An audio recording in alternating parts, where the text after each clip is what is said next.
Chaos. That's the only word that even comes close to what this game between Syracuse and California brought. The script, out the window. The lights, off. But Syracuse secured the victory. A 107-100 dub in double overtime. It took everything from the Orange, but they finally got it done. Luckily, we've got two gentlemen. They'll break it all down. Dan Shalam, Milo Hoffman. It's Orange Press Pass. It starts right now.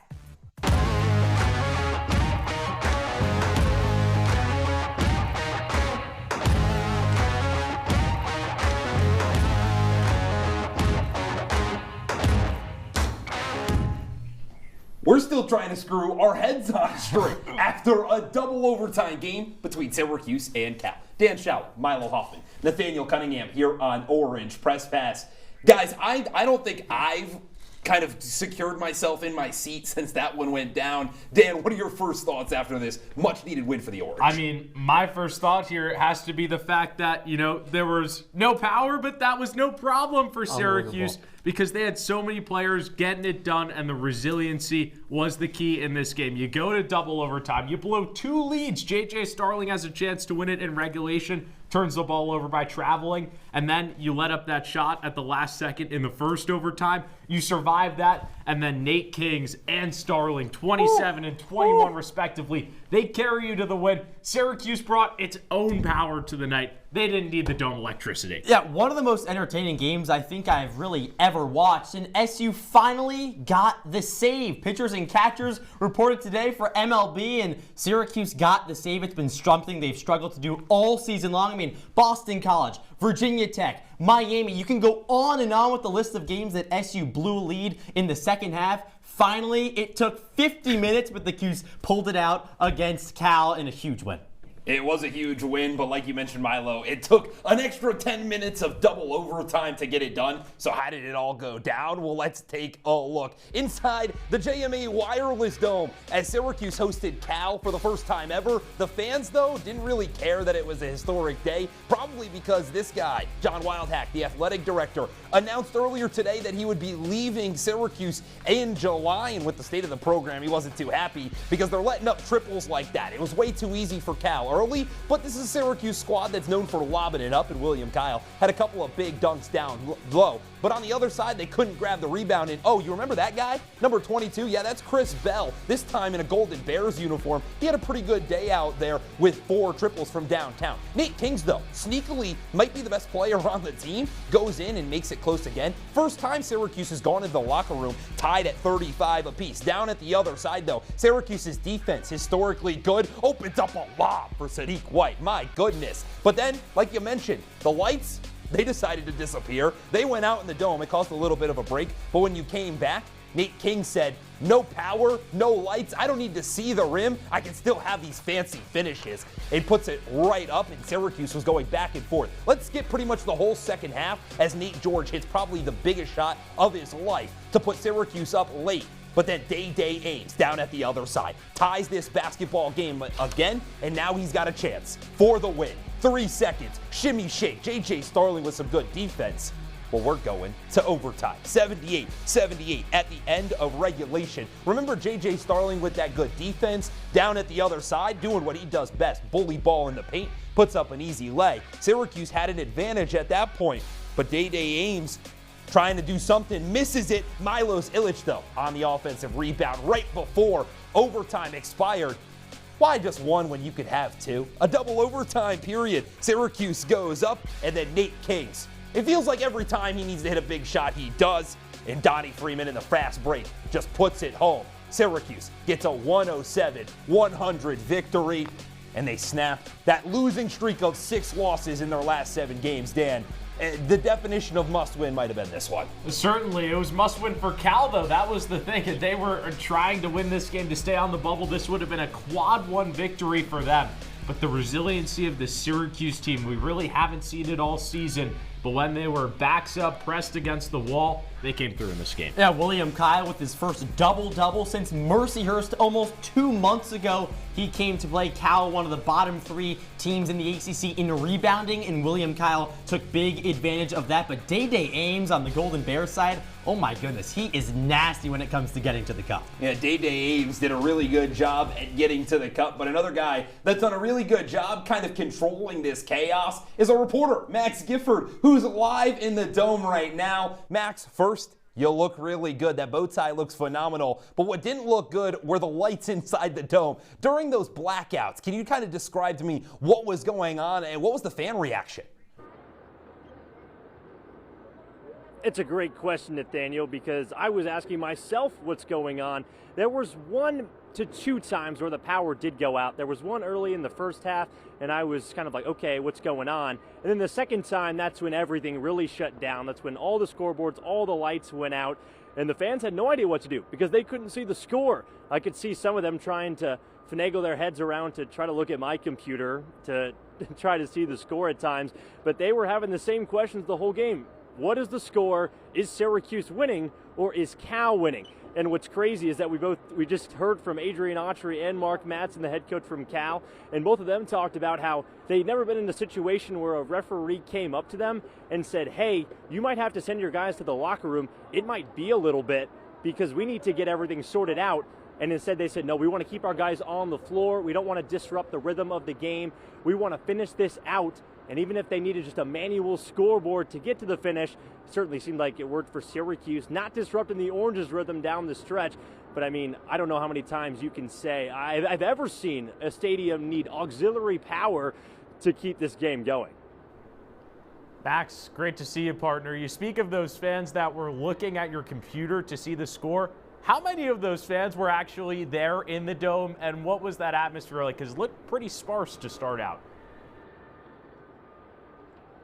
Yeah, Dan, the sheet I was just handed said that there were 19,000 people in the Dome. I don't know how much I believe that because it didn't look like that at all at game time. People were posting on social media the pans of what it looked like at tip. And even when it got into the thick of the game, it really didn't seem like the crowd was into it a whole lot until the end. And it was actually kind of funny. It seemed like the crowd really started to explode a lot once the power went out. Now, maybe that's just a result of not hearing the music and hearing the PA after every basket, but it was kind of enjoyable to hear sort of the ambient rise of the crowd every time a Syracuse player hit a basket, every time there was a dunk, every time there was a three-pointer, because the rise was so exponential that it really felt like, you know, you were just back on the old blacktop watching basketball without music, without PA, which did make it kind of fun, but I think ultimately not having the music and PA did sort of help the fans become a little louder because really for the first half and a half, I didn't really think the fans were that into it. Well, Max, you talk about the fans being sparse throughout inside the Dome, but that did not matter for Nate King's 27 points. Is it fair to say Nate Kings is the most important player for SU? Yeah, it's interesting you asked that, Milo, because I'd almost give you a follow-up question of why do you believe he's the most important player on this team? Just because he had a team-high 27 points today? There were so many other guys I could think of that if Syracuse doesn't have, they don't win this game. J.J. Starling played the most minutes, so you have to give him some credit for being the Iron Man of this team.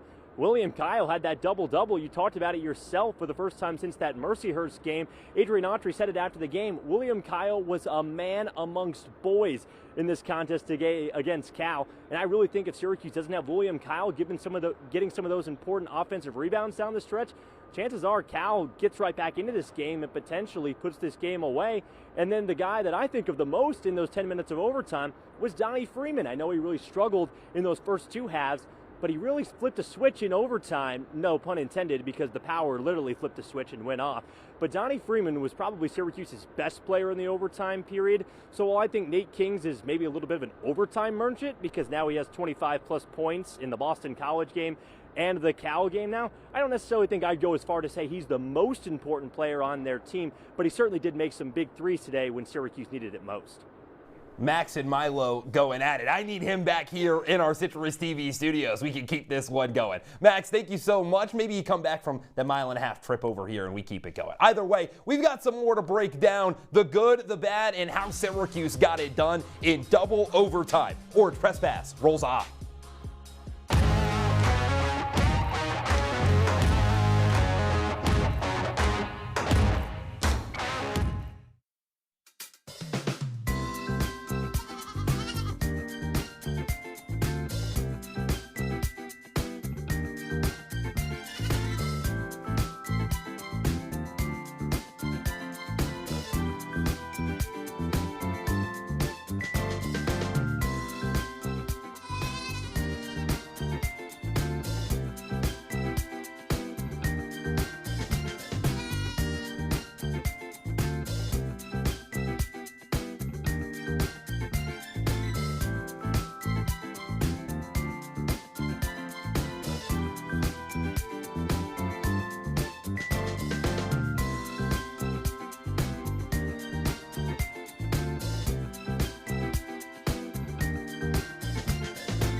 We keep on cruising here on Orange Press Pass. Dan Shalam, Milo Hoffman, Nathaniel Cunningham breaking down a double overtime victory for Syracuse over California. Before we get too much into this game, though, we've got to take a quick trip around the NCAA and a couple of these games. Talk about overtime. Wisconsin over Illinois in OT, and Purdue sneaking one out over Nebraska in overtime as well. The Purdue one is a huge win for the Boilermakers. That's 3 wins now in a row for them. 3rd loss of the season for Nebraska. They've lost 3 of the last 4, all against top 15 teams. Yeah, talk about Michigan, though, in the bottom right. Northwestern keeping it close against its Big Ten rival, and then Florida with a big win over Georgia. Florida's been really good this season. Number 14 in the country. I could see them making a deep run in the NCAA tournament. But it's not just the NCAA that's got a bunch of action here on this Wednesday. It's also the ACC. You see a couple of those Tuesday matchups, but all of these Wednesday night ones as well. Wake Forest, Syracuse's next opponent, or an opponent down the road as well, handling business over Georgia Tech team that kept it close to Syracuse, Milo. Yeah, and you're exactly right there. But I got my eye on Virginia. Number 15, Virginia, on top of Florida State right now, just by 3. SU obviously knows Virginia very well. Just lost to them over this past weekend. Ryan Adams taking over the Cavaliers. They're a whole new franchise, but Florida State keeping it close, but Virginia pulled it out. And Virginia Tech, back-to-back losses for them. Heading into that game against Clemson, a gritty road win for them. Just the 2nd ranked dub of the season. That's a resume booster right there for the Hokies. When we bring it back to this Syracuse and California game, and it really starts around facilitating the basketball. Nathan George had a double-double today. It's not often that you can say a guy like that has 10 assists and can score and can get some buckets as well when he needs to.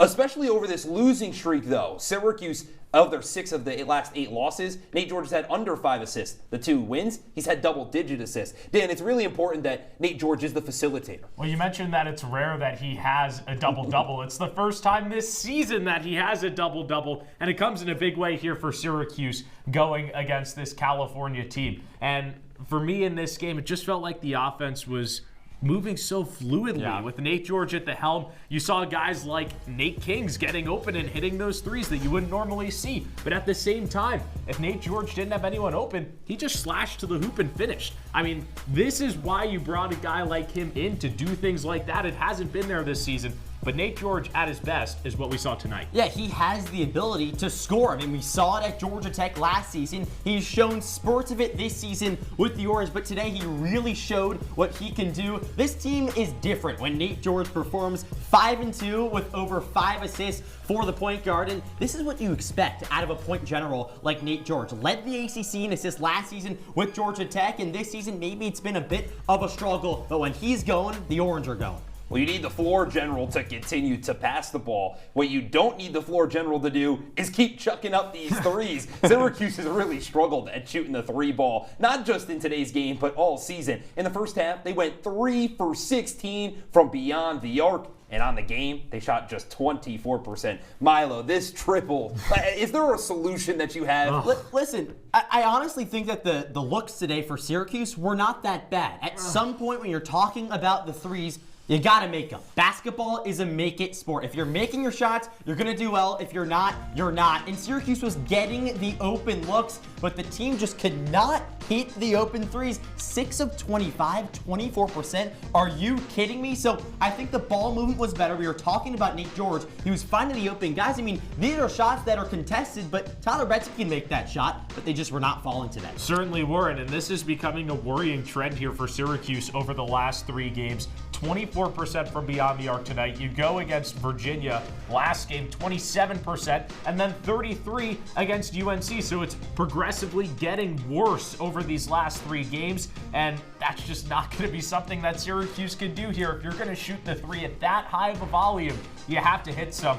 4 starters tonight for Syracuse took at least 3 triples or more. The only one to make more than 1 was Nate Case. Well, the good news is that if you're not going to make those triples, you can at least make the bunnies, the easy ones, the ones right at the rim, the paint. That's where Syracuse absolutely dominated today. 62 paint points in 100 out of 107 total. I mean, Dan, this is a Syracuse squad that if the game plan was to attack down low, they did it successfully. Yeah, I don't think that you could do it any better inside of the paint than Syracuse did it today against Cal. They were just dominating, and it was really William Kyle in this game that was commanding the room inside of the paint for Syracuse. 16 rebounds. He had 15 points. More rebounds than points. That's crazy to think about for that guy. And then on the other side of the floor, he also had a few blocks. Syracuse, for over the last 3 games, have had 7 or more blocks. It seems like the paint is really the place where Syracuse has been finding success lately. Yeah, and it's really the spot they've been finding success all season long. I mean, SU, as much as it's been a struggle this entire season, they lead the ACC in blocks with over 6 a game, and William Kyle has been one of the best on that front, one of the best blockers in the conference as well. The rebounding battle was close. SU got off to a good start on the rebounding battle, but then the Golden Bears kind of stormed back on that front. But 62 points in the paint, that's how you win ball games. And 40 rebounds or more for just the second time this season. Come on. It's a good formula, and that's the end of the day. And SU, if they can do this for the rest of the season, I think maybe sure they can find more success. Well, you talk about the success that these teams have had in the paint. So you think a guy like William Kyle, who had his first double-double since Mercyhurst, is going to be our Orange Press Pass player of the game. Well, think again, because as much as I like our good friend Max Gifford, I'm not the biggest fan of what he said. How about we give our player of the game to none other than Nate Case? 27 points, and oh yeah, most of them came inside the painted area, not outside of it. His ability to attack, get those touches, kick out, he opens the floor, spaces it out, and creates an offense that Syracuse was missing early on in the year. Either way, Nate Case is our Orange Press Pass player of the game. When we come back, Milo and Dan, they're going to head to the film room and hit a little bit of research as to why Syracuse was able to sneak this one out.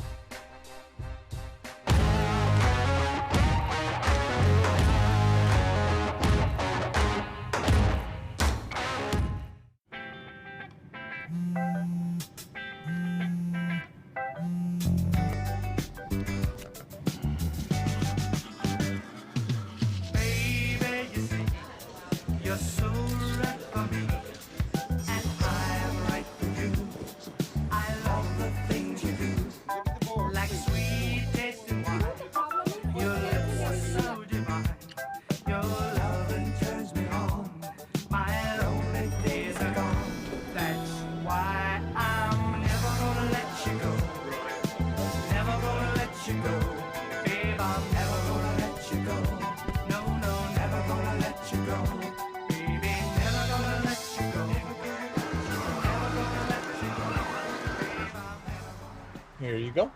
Thank you. Thank you.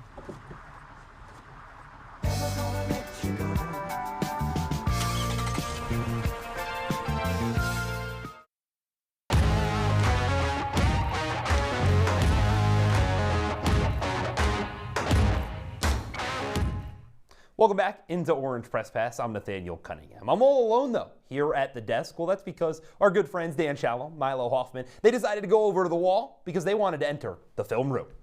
And you take a look at this replay angle right here. Gill's got a wide open lane to the end zone. I love being in the film room, Oh, yeah. especially with you, Milo. You're yeah. looking great tonight, You by the too, way. Dan. So why don't we get into some plays here at the wall? And I think when we were talking about this before, we were saying that the play I'm about to show you is the chaos play. I'll show you some did say real that. chaos. This is probably the biggest play of the game down the stretch. Just utter chaos in the corner. Cal player picks it up, tries to throw it up, blocked by Donnie Freeman. William Kyle keeps it in. He throws it over to Nate Kings. And guess what? He's going to go all the way down the floor. Donnie Freeman finishes at the hoop.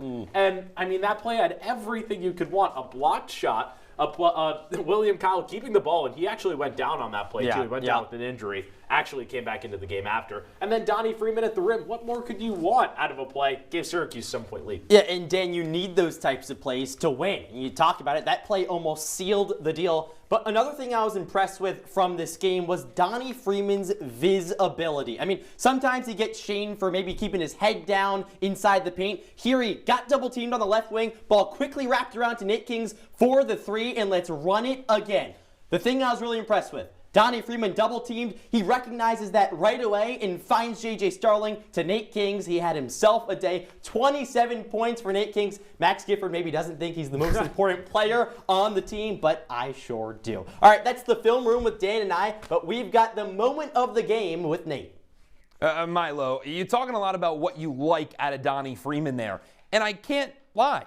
I also like a lot of what Donnie Freeman was doing, but particularly what he was doing in double overtime, like Max mentioned. The physicality that he played, especially down the stretch and in transition. This is a guy that on a second chance point can come up here, reset, allow this Syracuse squad to open, put a perfect screen, in roll, down there with contact. Oh, baby, that's just a big man's game right there. When you watch it again, just look at it's perfect. Seals, gets it right at the logo. I couldn't do that better if I tried, and I belong on the Knicks, if you know what I'm saying. Anyways, we're sitting here acting like Donnie Freeman isn't the best player on the team, but he goes out there and he makes big plays when needed to, and that's a big reason why Syracuse picks up a 107-100 victory over Cal in double overtime. We're not done, though, even though we're wrapping up shop here on Orange Press Pass. When we come back, Milo, Dan, they need to sound off.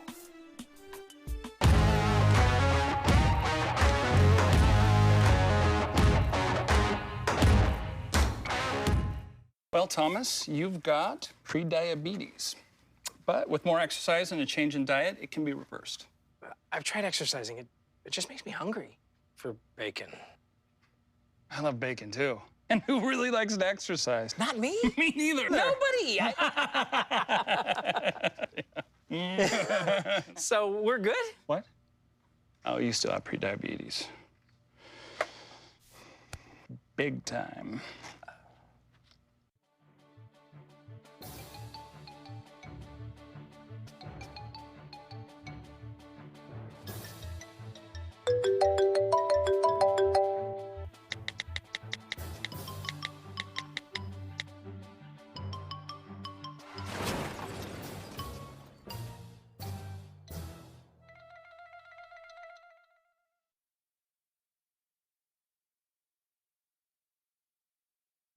Here's your check.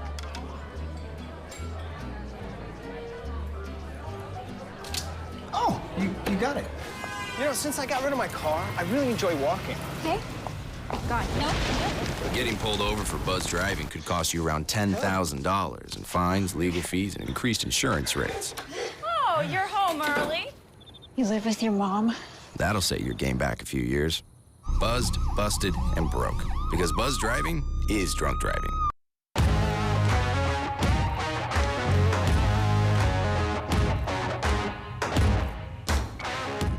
It's not quite time to move on from this double overtime victory for Syracuse over California. Dan Shalam, Milo Hoffman, Nathaniel Cunningham continuing to break this one down, but we've got to take a look at what is coming up next for the Orange, their upcoming schedule. How about a Valentine's Day contest with Southern Methodist? I don't know about you guys, I got no plans, so I think I'm going to be in the dome. Hopefully Cupid can strike an arrow inside of the dome for Syracuse against some Mustangs on Saturday. But here's the thing.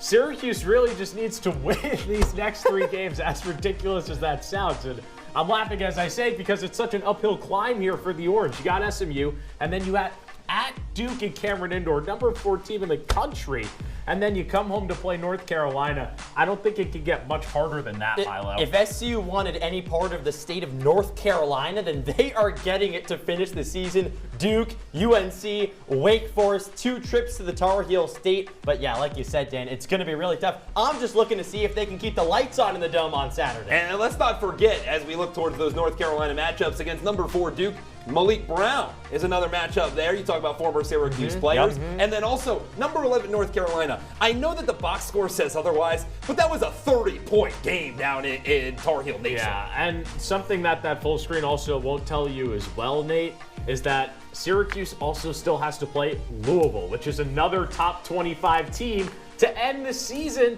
at home. It's just such a hard road ahead, and they've dug themselves into such a big hole. Yeah, you talk about that hole, and this is what they get. This is what you get. And if SU wants any sort of hope at maybe relishing some good at the end of the season, take a few wins here. Maybe upset number 4 Duke. Will that happen? Probably not. Number 11 North Carolina, gonna be a tough one. But if they showed fight tonight, I think they can maybe show fight throughout the rest of the season. They certainly showed a lot of fight and got just their second win in their last 8 games. So knowing that and knowing the schedule that comes ahead, it's time for these guys to sound off.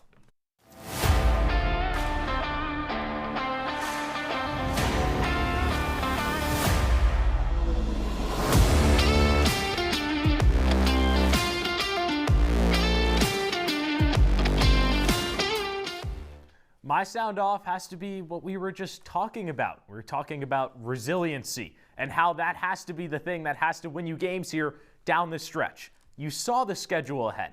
SMU, number 4 Duke, number 11 North Carolina. The way Syracuse won the ball game today was by not giving up. J.J. Starling turned the ball over with 22 seconds to go. Cal could have won the game in regulation. The Orange let up a basket at the last second of the first overtime that sent things into double overtime.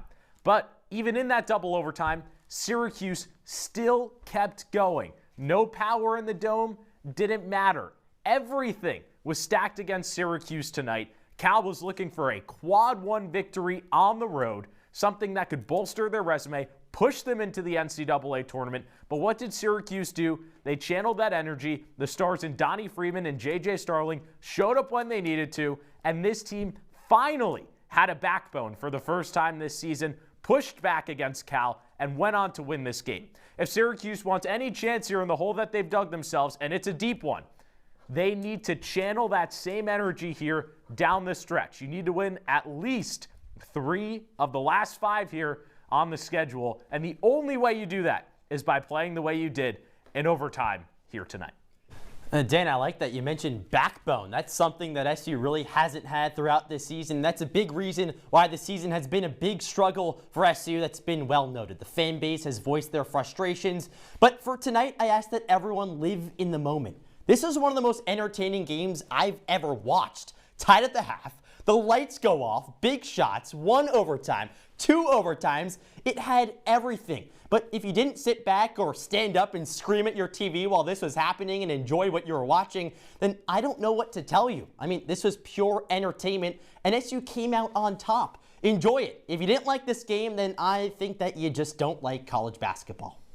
Milo, I don't know how anybody could not like this game, just like I don't know how anybody won't like our next Orange press pass, because it's the second half of a lacrosse doubleheader where the number 1 teams in the nation come to the Dome. Syracuse women's lacrosse, they play number 1 North Carolina at 2:30, but then later at 6, the top team in the nation, Maryland, travels to the 315 to take on number 2 Syracuse. You could be looking at a national championship preview here. I'm a lacrosse junkie. I was there in New England when Syracuse fell to Maryland last year in the Final Four. The Orange have been waiting for their revenge. John Tillman all-time 8-0 against the Orange.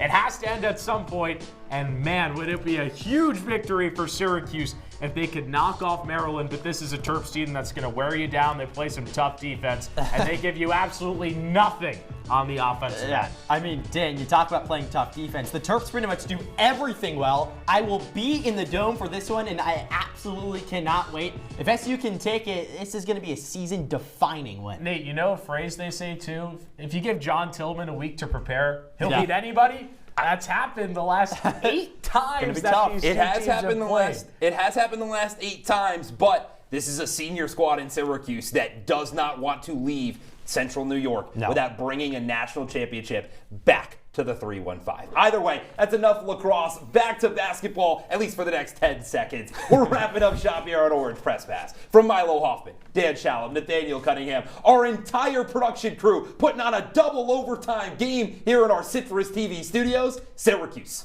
have a good night.